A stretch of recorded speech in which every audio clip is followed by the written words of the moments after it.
میں اللہ کو جب بہت قریب پاتا ہوں تو پھر اس کا خوف طاری ہو جاتا ہے۔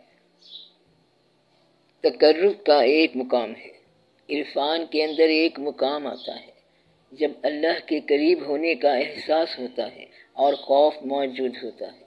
لگتا ہے کہ اللہ کہیں آسے پاسے قریب ہے، اور ایک مقام اس سے آگے آتا ہے کہ کہیں ارد گرد موت کا احساس ہوتا ہے اور وہ خدا کا خوف بن جاتا ہے۔ کہیں ایک مقام آتا ہے کہ اپنا ماضی، اپنا عمل یا کوئی صورت اپنی نگاہ میں موجود رہتے ہیں تو یہ محسوس ہوتا ہے کہ کہیں ہمارے اعمال یا کوئی عمل عبرت نہ بن جائے۔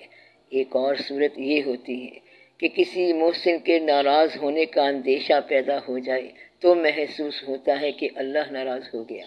یہ خشیت اللہ ہے۔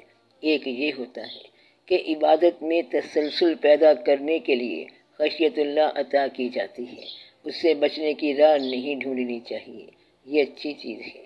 لیکن اگر خشیت اللہ زیادہ محسوس ہو جائے تو اس کا علاج یہ ہے کہ اللہ کے محبوب صلی اللہ علیہ وسلم کی طرف رجوع کرو، درود شریف پڑھو، کثرت درود ہو، پھر اللہ سے محبت ہوگی لیکن خشیت نہیں ہوگی۔ اللہ سے ہمارے دو ہی تعلقات ہیں، صرف دو۔ ایک یہ کہ استغفار کا رشتہ ہے اور دوسرا الحمد کا رشتہ ہے۔ استغفار کے زمانے میں خوف ہے اور الحمد کے زمانے میں خوشی ہے۔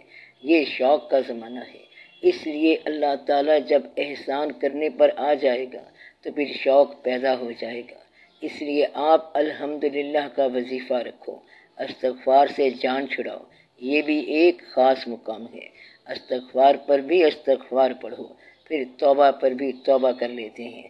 ایسی توبہ سے بھی توبہ، اپنے آپ کو اس کے حوالے کر دو، خوف نہیں رہے گا۔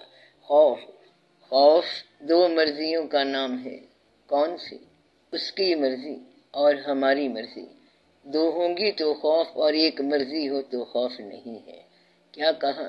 ایک مرضی ہو پھر خوف نہیں ہے، جب دو مرضی ہوں تو خوف ہے۔ اگر اللہ کی مرضی اور ہماری مرضی میں ذرا بھی فرق ہو تو خوف آ جائے گا۔ اس لیے دعا کرو کہ ہمیں اللہ تعالیٰ کی مرضی کو اپنی مرضی بنانے میں دقت محسوس نہ ہو۔ تو اے ابن آدم، ایک تیری چاہت ہے اور ایک میری چاہت ہے، مگر ہوگا وہی جو میری چاہت ہے۔